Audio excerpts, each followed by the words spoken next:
Well, good evening, folks. Thanks very much for your kind comments. Welcome. Um, and I try to keep my videos varied for the sake of entertainment and particularly throw in a bit of education. And with the education side in mind this evening, I'm going to be talking about what I do to try and keep healthy. My only vice is that I use my VAP.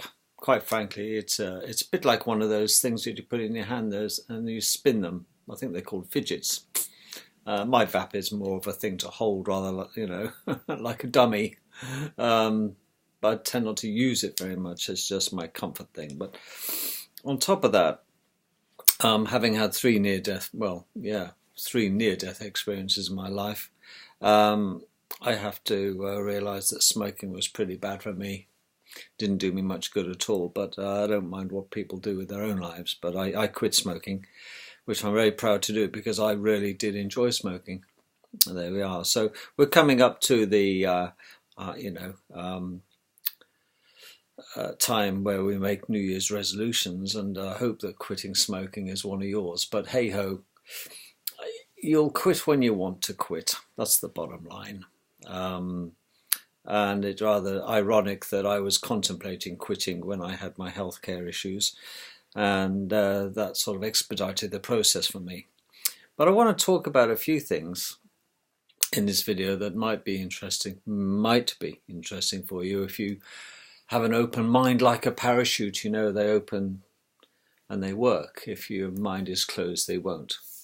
But there's a great saying is that it's pointless having open eyes if your mind is closed. So I want you to open your mind. This isn't a sales pitch. Although I am a manufacturer and consumer of some of the things I'll be talking about, I'm not wishing to sell you any because you can get them anywhere you like on the internet. Okay, but I want to highlight also there's a lot of charlatan products that are designed to keep us well, and I must confess that the typical vitamins that everybody takes, the multivitamins, for example, are practically a waste of time and money. You should be getting the vitamins that you require in the normal Western world anyway, from the food that you eat, providing you do have a balanced diet, i.e. no trans fats, no vegetable oils, folks. But anyway, that aside, I'm going to tell you a few things in this video you might find interesting and hopefully apply in your life to hope that 2019 is as good as, if not better than 2018 for you from a healthcare point of view as well as for your family. And where to start? Well, I've always been a little bit cynical about healthcare shops, where they're selling the multivits, the Hollands and Barretts of the world, because they started off with bodybuilding, extra vitamins and powders and all this sort of stuff. As I say, most of the stuff you can get out of fresh fruit and vegetables, and oil and fish, and meat, of course. The food. Starting off with the premise on this world, the flat plane that we live on. Yes, I'm a flat earther. I keep saying this. I want to get it into people's heads that nothing can be created nor destroyed. Now, we all seem to think that human beings are fantastically creative. Yeah, but the world is made up of elements, isn't it, or components, and they've been here a long time. And all that the magic happens is if you combine certain elements and components together, you get a product. Nothing new there, you think. So there's nothing original on this earth, folks. It's been here a long time. It's just how you use it and how you combine it. And I want to talk about really the ancients first of all, but well, how far is ancient? Well, if you, I'll just rewind back the clock a little bit, but want to look at the Aborigines. The original Aborigines, for example, they firmly believe in a spiritual world, and they firmly believe in reincarnation. And I have a great respect for Aboriginal people. They have vast knowledge, and they are dying. They will be extinct sooner or later, sadly, as a species. In fact, they're no longer breeding. They are self-terminating now, which is very sad indeed. One of their core beliefs about reincarnation is that they do heavily believe in holographics. Now, you would think that they are primitive people. They certainly are not primitive people. And what I want to talk about in this particular segment then is a thing called holographic kinetics. What's that? Well, you may already know, and hats off to you if you do, but many people don't. And until you hear about it, I'll try to explain what it's all about. We live under the law of the land, don't we? LAW. Break the law and you go to prison. Kill somebody, you go to prison, or have the death sentence thrust upon you, or you end up in prison. Because it's the law, LAW. And this is how we have a society which is at least manageable, because the law is a deterrent in many ways. Without the laws, we're screwed, really, aren't we? But on the spiritual side, there are also laws. And people aren't really aware of this, but there are laws. But those laws are LORE laws. So there's LAW, human laws, and spiritual laws, LORE. And the law of laws. And it is as regulated as are LAW laws in the spiritual domain. And there are different domains. A domain could be a layer, if you like. And all around us, with such a narrow band of sight frequencies that we can only see a very small spectrum of what truly is around us. Do you believe in ghosts? Well, it depends. There are certainly spirits all around us, that's for sure, without being religious. There's nothing to do with religion. We do cohabit this world with entities, good and bad. That's a given. And you can take the piss out of people who believe that as much as you like. But it's rather strange when people become close to their maker, they're close to dying. It's funny how they suddenly become very spiritual. Well, maybe hedging their bets. And they suddenly become religious of all sorts of reasons. But one of them is that they're preparing to meet their maker. And they know it, and Judgment Day is coming. I don't care how people say that they don't believe in God, but when the chips are down and your time has come, trust me, you have a soul, folks. You truly have a soul. It weighs 21 grams. And the reason I know that we have a soul is that being a clinician myself, I know for sure that there was research done about this, about weighing the soul. That's how I know. And how do you weigh the souls of people? How was this ever discovered? Well, some research was done where they went to a ward intensive care unit where they knew that there were 6 patients about to meet their maker. They were going to be checking out very shortly. That's a nice way of putting it. Terminal patients. Intensive care beds, when you're at that level of sickness and being nursed or dying, maybe they're unconscious on ventilators or whatever, but the intensive care beds all have built-in digital scales, and so without disturbing the patients, you can just look at the bed to see what their weight is today from yesterday and the week before, etc. And there's obviously their weight is mapped and charted. And they weigh people when they were alive, and they weighed them when they were dead and had died. And they did this to 6 patients that were known to be dying, and they eventually, at the end of it, they compared the weights of these 6 people before death and after death. And the average weight loss, strangely enough, upon death, was 21 grams. And there was no accounting for it. What a coincidence that 6 people had died and their bed became lighter by 21 grams. So that would imply that there is a leaving of the soul. That's why people say people's souls are 21 grams. So I believe certainly that there is a spiritual world in many ways and for many reasons.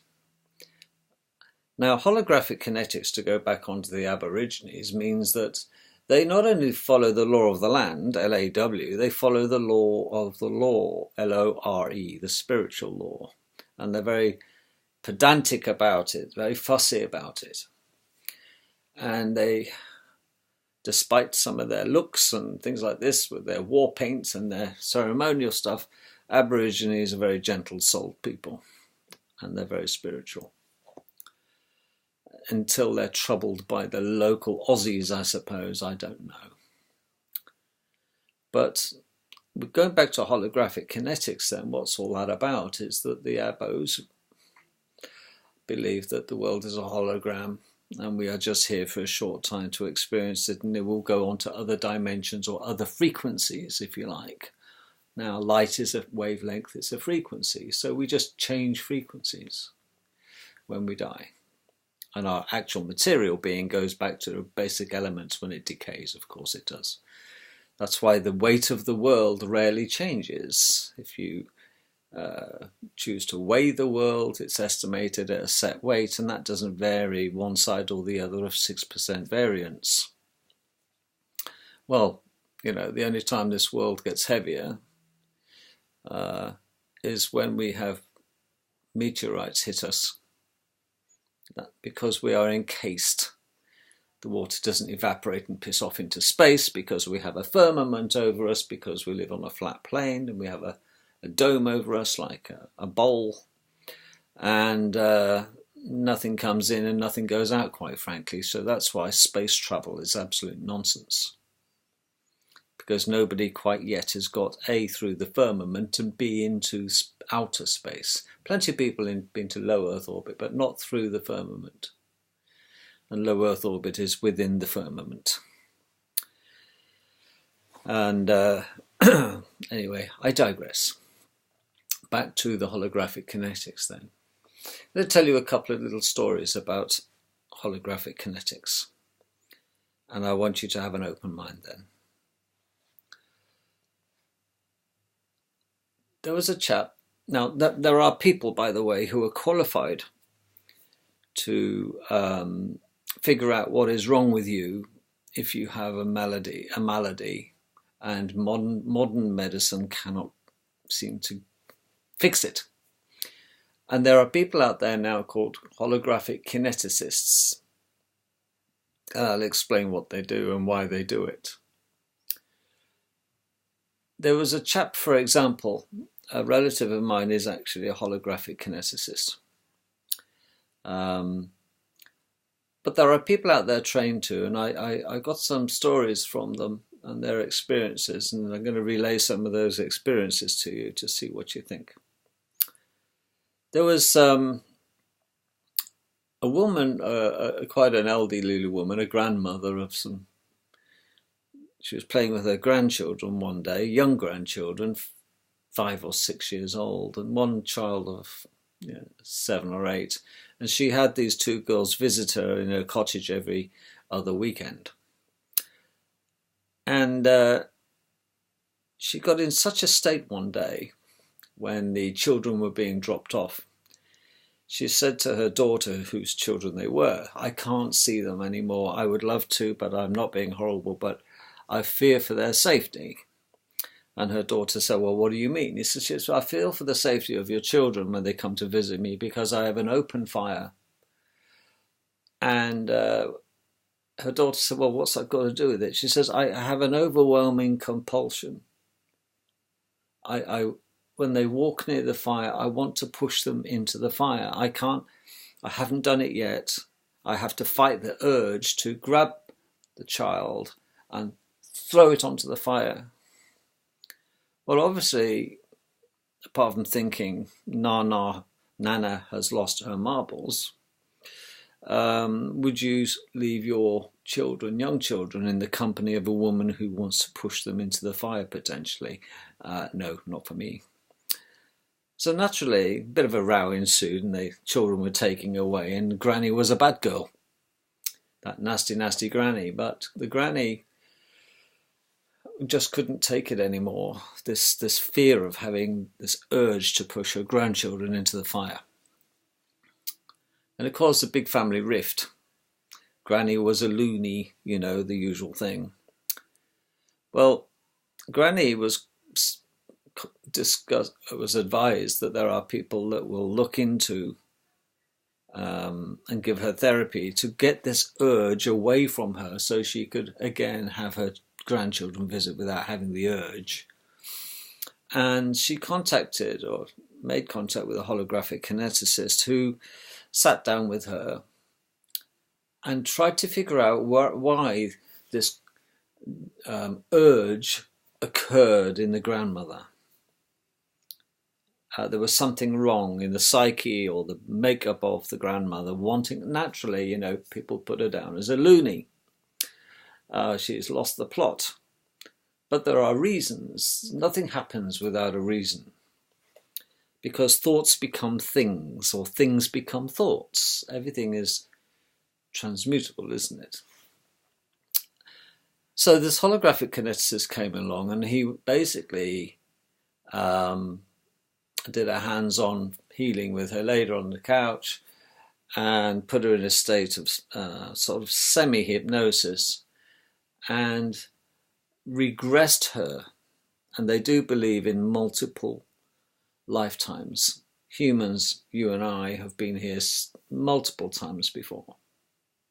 We come back and we get reincarnated and built, So he got this lady to a state of where she believed, and she was in the time of where they were doing witch burning.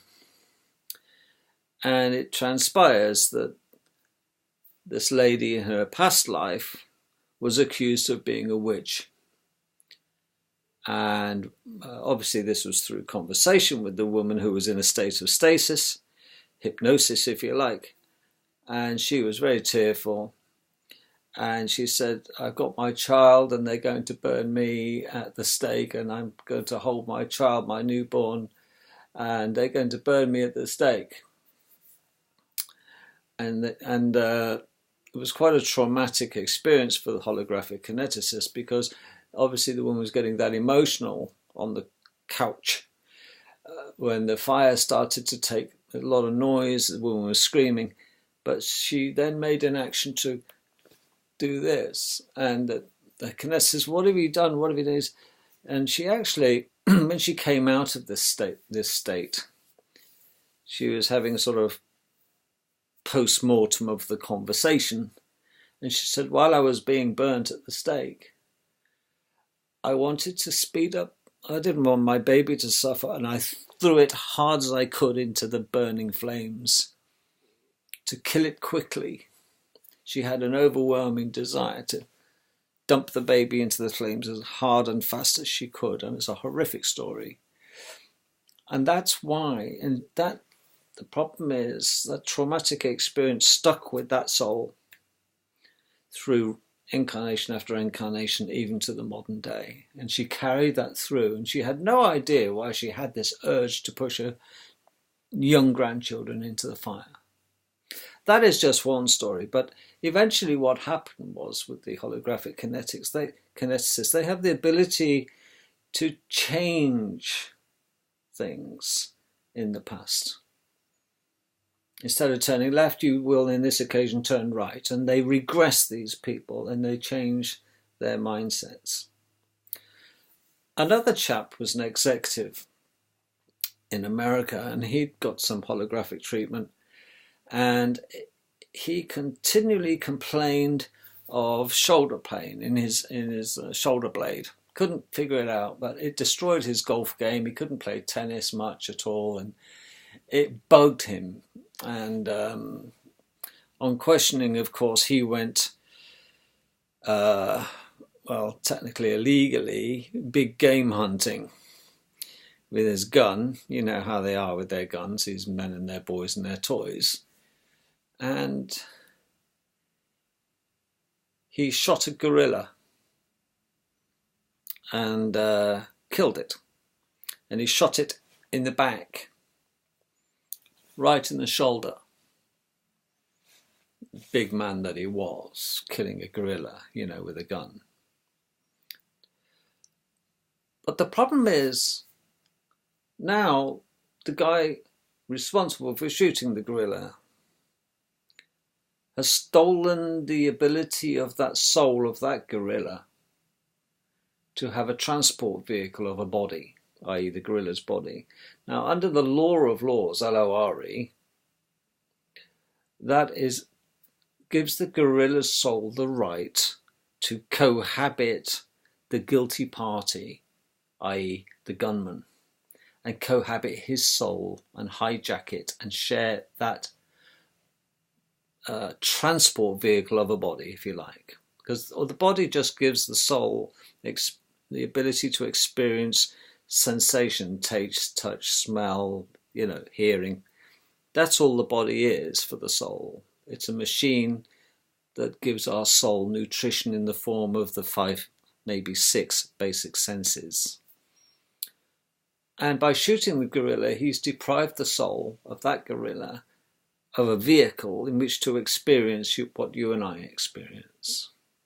So under the law of laws, L-O-R-E, which we also have to comply to technically, the done deal is then that if you take somebody's vehicle away from them by killing them in a deliberate act, the agreement is that you are obliged to take receipt of incoming soul from another animal or being.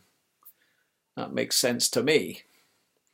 I mean, you must know people with certain animalistic traits, and you often wonder why they have animalistic traits. Some are violent, some are very nice, some are very artistic, some are musical. You get the picture. And again, this guy with the shoulder pain in America consulted a holographic kineticist, got regressed to the point of his big game hunting, and it all came out. He relived the experience. And eventually it was decided that this gorilla had taken semi-possession of the vehicle of the guy in the States who shot the gorilla. And now he's paying the price because he has continuous shoulder pain, just to remind him. And he couldn't figure out why he had shoulder pain, don't forget, but now he knows. Okay? And accepts that he has shoulder pain because of why he has shoulder pain. It's nothing to do with pulling the shoulder muscle.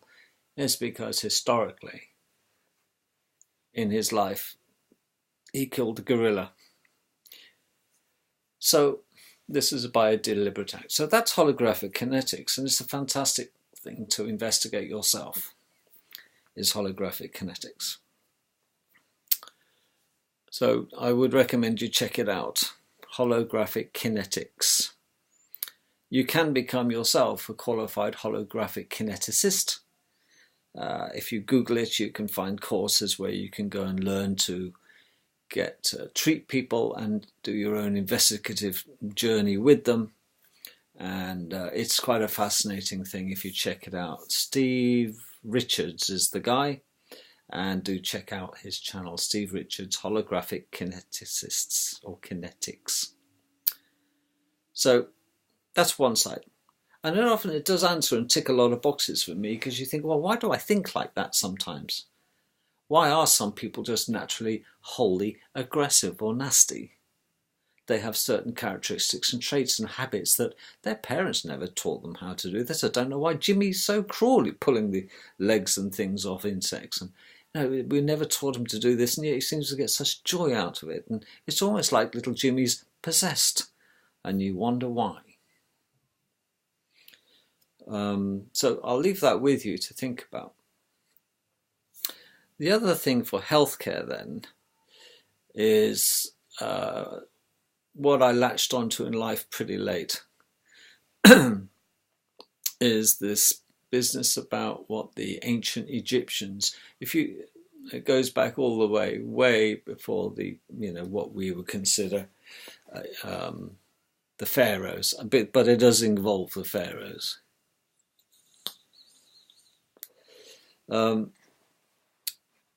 If you look at some of the marvelous artwork of the pharaohs, ancient Egypt, you'll notice that a lot of them carrying around with a little bag, looks like a little handbag. There always seems to be carting this little handbag around on the glyphs. And they've also, in some hieroglyphs, look like they're holding out something that looks like a triangle, like a pine cone.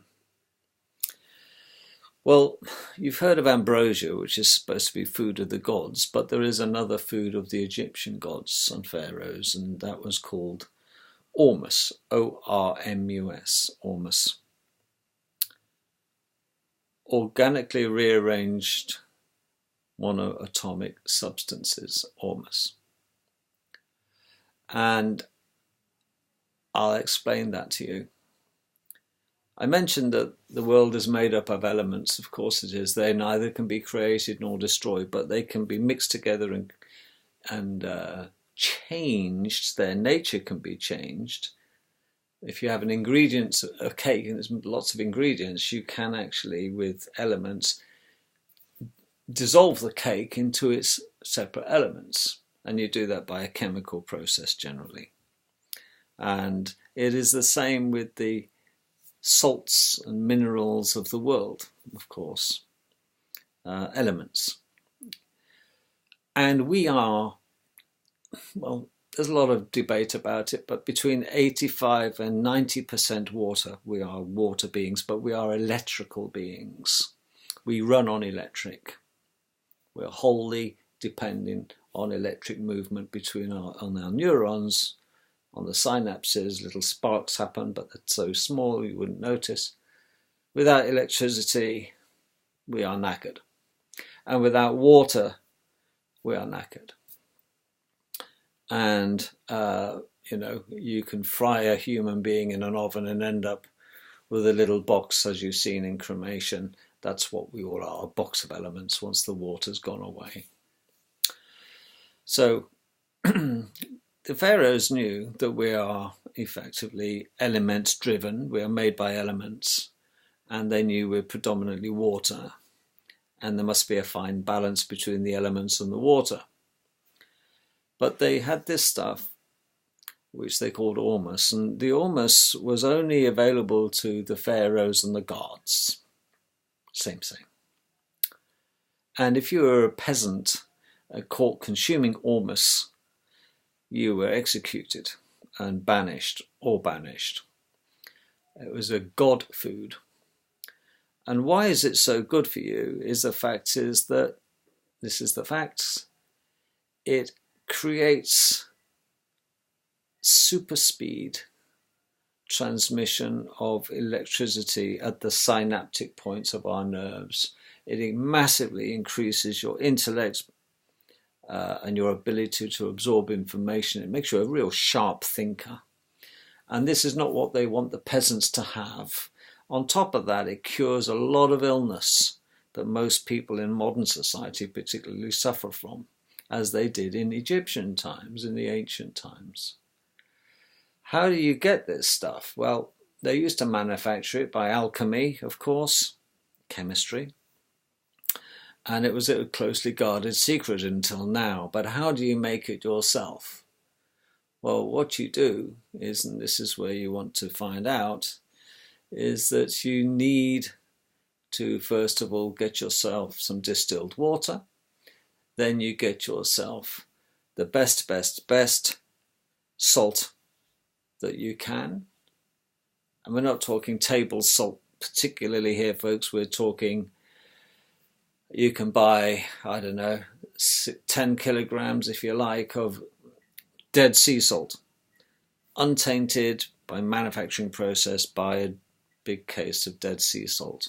And if you look at salt crystal, you think, well, there's nothing special about that. But that sea salt hasn't changed since it arrived on the earth. Of course it hasn't. It's been harvested and bunged in a box, and it's been dried and it becomes a crystal in the sun. And that crystal contains magnesium, calcium, loads of other things, loads of elements. But what you want to do is denature it and get your hands on separate elements of that salt. You could chuck it in your mouth and chew it. It's not the same. Just by consuming dead sea salt, you're not going to do it, because you want specific elements of the dead sea salt.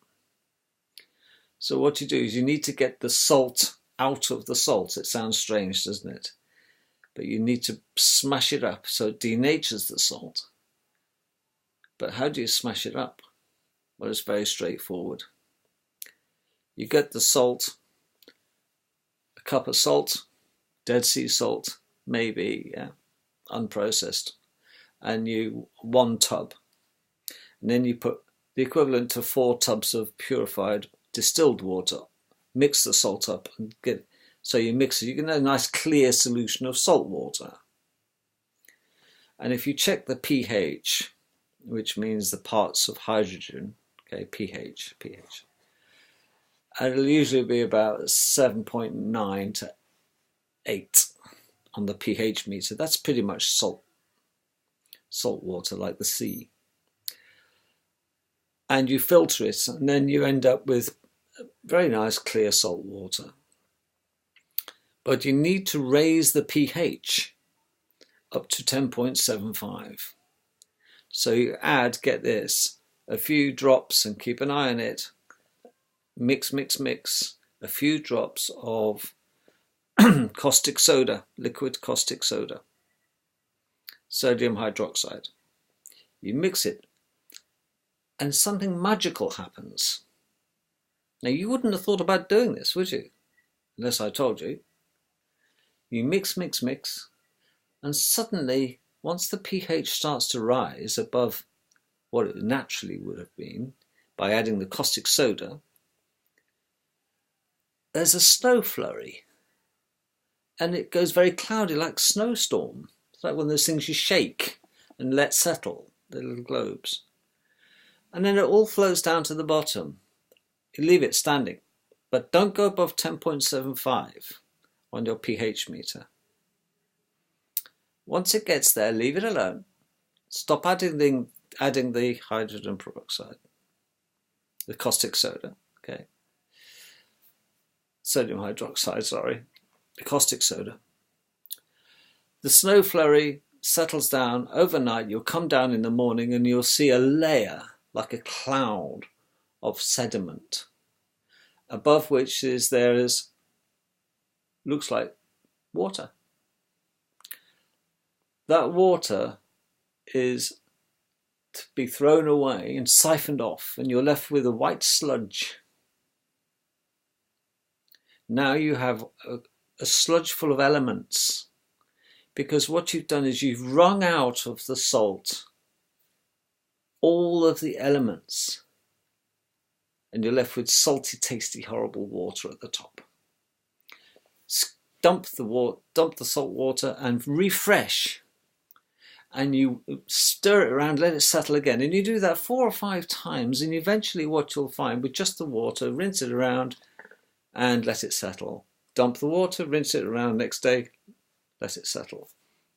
And you end up with some very clean, washed elements. It always settles down again.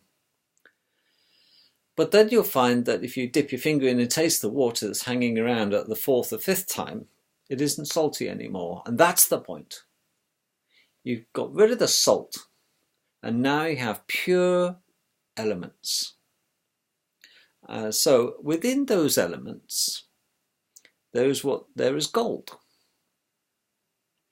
And it is the gold element that you truly want. Okay? They don't look gold, by the way. It becomes white.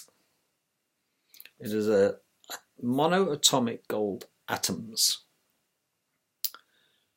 And you basically get the white sludge and you bottle it. And every day you take 5 mils of this solution, hold it under your tongue so it gets absorbed, the elements go into your bloodstream, and along with it the monoatomic gold and the other elements, you will feel absolutely delightful after a few days. You'll feel better in life than you ever have felt in your life. You'll be thinking more sharply, you'll have more breath in your lungs, you won't be so breathless, your skin will get better, your circulation gets better, the aches and pains go away. Okay, and this is a supplement, if you like, to add. So you can take it at night or in the morning, it doesn't matter.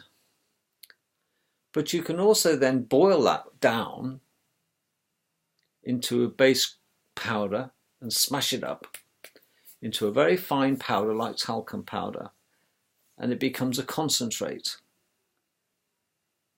And then what you can do is you can add that little concentrate, like a pinch of salt, but it's not salt, it's ormus, a pinch of concentrated ormus into a gallon of water and spray your houseplants and feed your houseplants or your vegetables in your garden with it. And they will be 25 to 35% much better and bigger. Your flowers will last longer if you put a pinch of ormus powder into monoatomic gold, technically, into the drinking water of your houseplants. Put it in your pet's drinking water, just a pinch. That's all, a small pinch. And your health of your animals will improve. So it is a medicinal, and the people who habitually take ormus and monoatomic gold by default live a lot longer, and they're a lot healthier. And the gods knew this, the pharaohs knew this, and that's why they stopped the peasants having any access. But I'm telling you, if you go onto YouTube and type in ormus, O-R-M-U-S, you can learn to make it yourself. And it's a doddle. Okay, cleanliness is next to godliness. You must be clean when you're doing it and use the correct ingredients. And this isn't a video about how to make ormus. I'm just saying, as an alternative to drugs and Holland and Barrett's, you'll get all the drugs you need, or the supplements you need, from ormus. If you make it yourself out of Dead Sea salt, okay, so you can buy that cheapest chips, Dead Sea salt, on eBay. Buy the canister, a big bag of it. Okay, and water, well, you can distill your own water or buy distilled water. It must be pure water. No fluor, not out the tap, folks, with the fluorides and the other shit in it. So that's that. So that's holographic kinetics, and that's ormus. / monoatomic gold. There was research done on the intelligence IQs, which I talked about last night, strangely enough, but your IQ, when you're taking ormus, you get to a saturation point where you don't get any better than what you can get. You become very sharp. You become extremely, your tiredness will go, your fatigue will go. You know, people are really tired nowadays. They can't, well, it's apart from the chemtrails, which are killing us all the time. It's the microparticles are hitting our system in every way, and you have to combat this and take supplements. Don't go to Holland and Barrett. I can tell you that 99% of stuff in Holland and Barrett ain't worth a dime. You can get it from Ormus or you can get it from your food. Just change your diet. And keep vegetable oils out of your kitchen. Don't get me started on vegetable oils and trans fats. So that's monoatomic gold. But if you, there's several ways to make monoatomic gold, but I've just told you what I consider to be the best way and the most cost-effective way. And you can make it at home. But watch some YouTube videos about making Ormus, O-R-M-U-S, how to make Ormus. Okay. And I've been taking it for about 6 or 7 months now, and I take it every day, last thing at night. And the one thing you do get with Ormus is the most amazing dreams. And I know for sure, 1,000,000% I dream in colour now. And the dreams are recallable. I don't know if you've ever had a dream and you wake up and you try to remember your dream. And the harder you try to remember, it's like grabbing a slippery fish. It gets away. And I nearly remember my dream then. It just slipped away into the ether. And when I say that our thoughts are things, they do become things. Thoughts are things. And as an example, thoughts are things that we have a collective thought in this world, folks. We truly do. On this world. I don't think for 1 minute we keep all our thoughts in our head. Evidently don't, because we forget things, but they're not gone forever. We have 100% ability to lay memory down. We just have a poor recall. Everything you've ever experienced in your life is stored in there somewhere. You just can't get access to it because the gates have been closed and you haven't oiled the hinges. Well, taking Ormus tends to oil the hinges so you can recall. You suddenly start to have a better memory and you remember things you thought you'd long forgotten.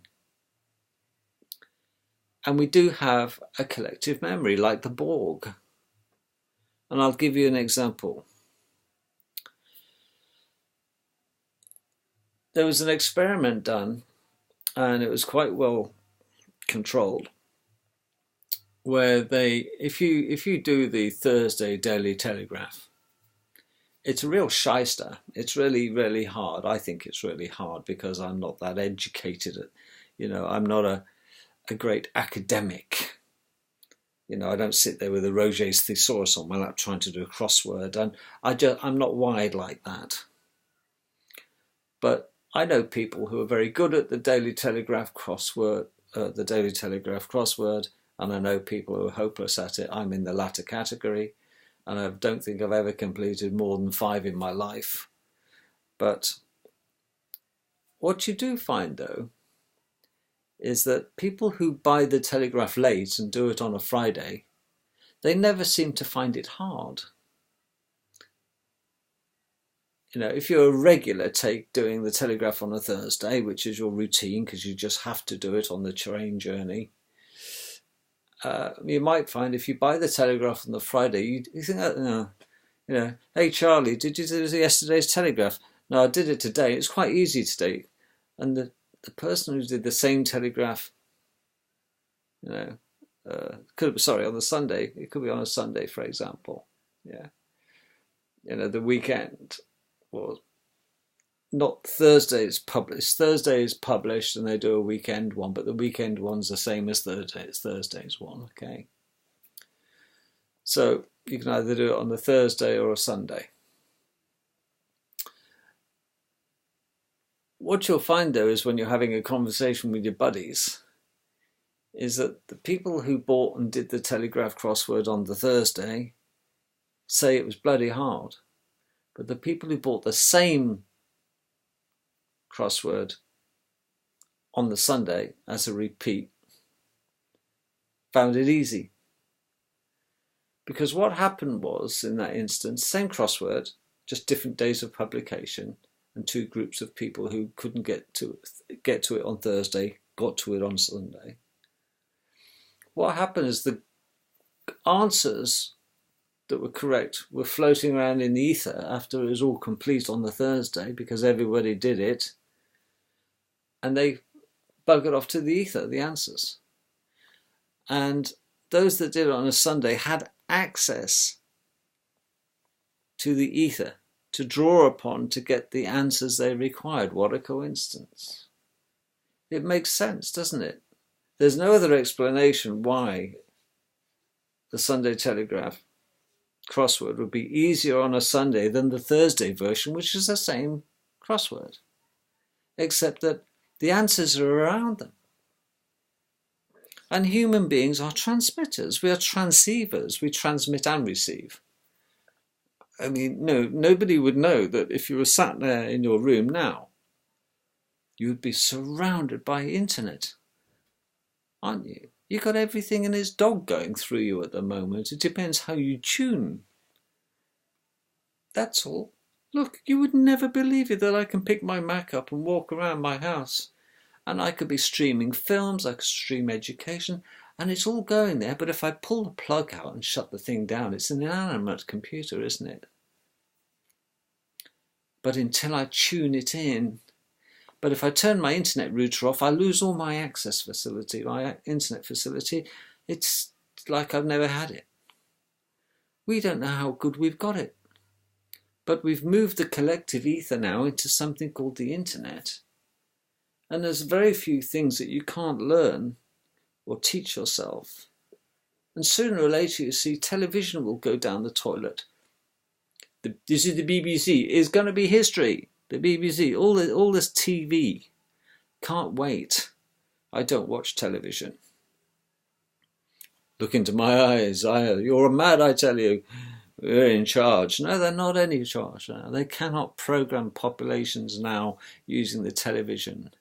All television's good for now is for the village idiots to watch Dancing on Ice and Big Brother. And well, that's going to be gone. It's practically gone. It's crap television now. It always has been, quite frankly. It's the way the states used to control and manipulate the populace of the country. It is gone. They have lost control. People are waking up, for Christ's sake. But sadly, many are using the internet for nefarious reasons. Of course they are. Pornography is still the highest viewed type of internet information. Well, shows what a society we live in. But the rest of it, it's a huge educational platform which it should be used for and helps. And I'm hoping to share my experience with you, and I like to hear your videos too.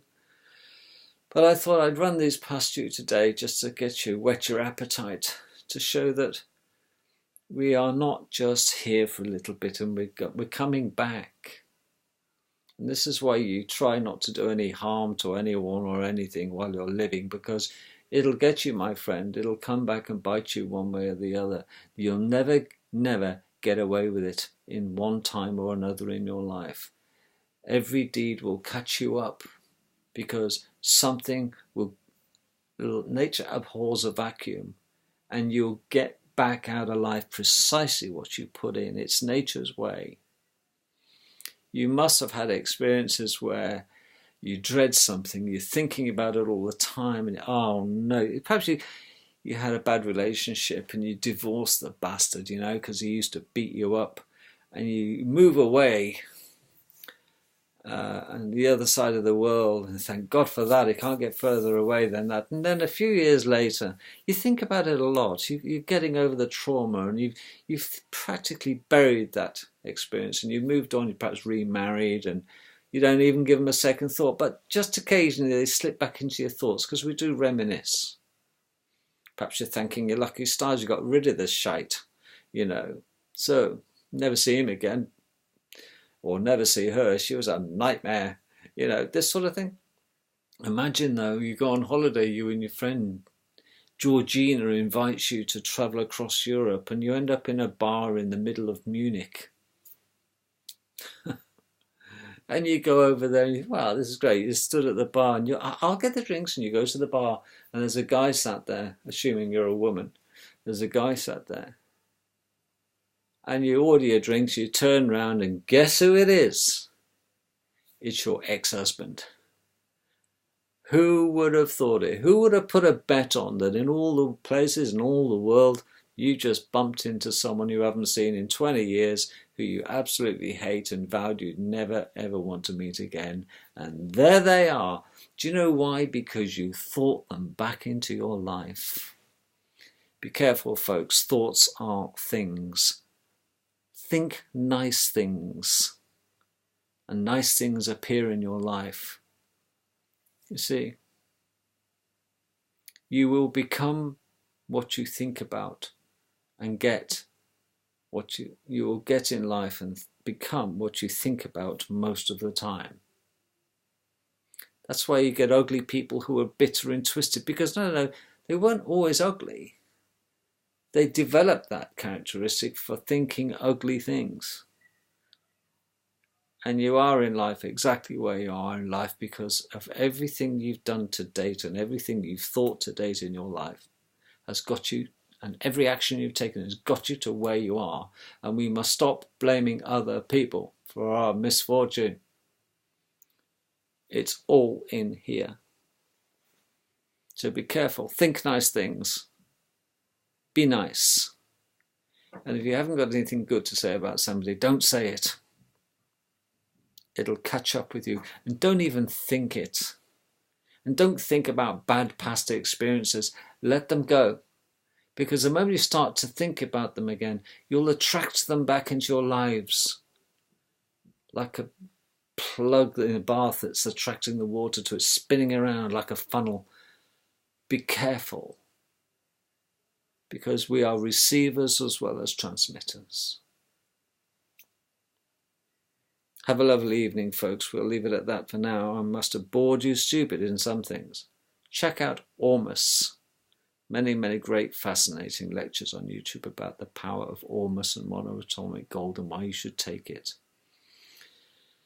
And I try to do my videos interspersing this sort of thing so we don't get bored and people don't forget.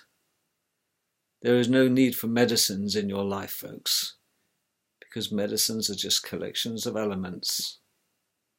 And now I've shown you how to get the best collection you can lay your hands on by wringing the bejesus out of salt molecules, getting the base elements of the world and getting them into your system for you to enjoy, untainted by chemicals. Love to you and your family. Leave your comments. Please do subscribe, and I'd value your comments. And we'll speak tomorrow, hopefully. Toodlepip.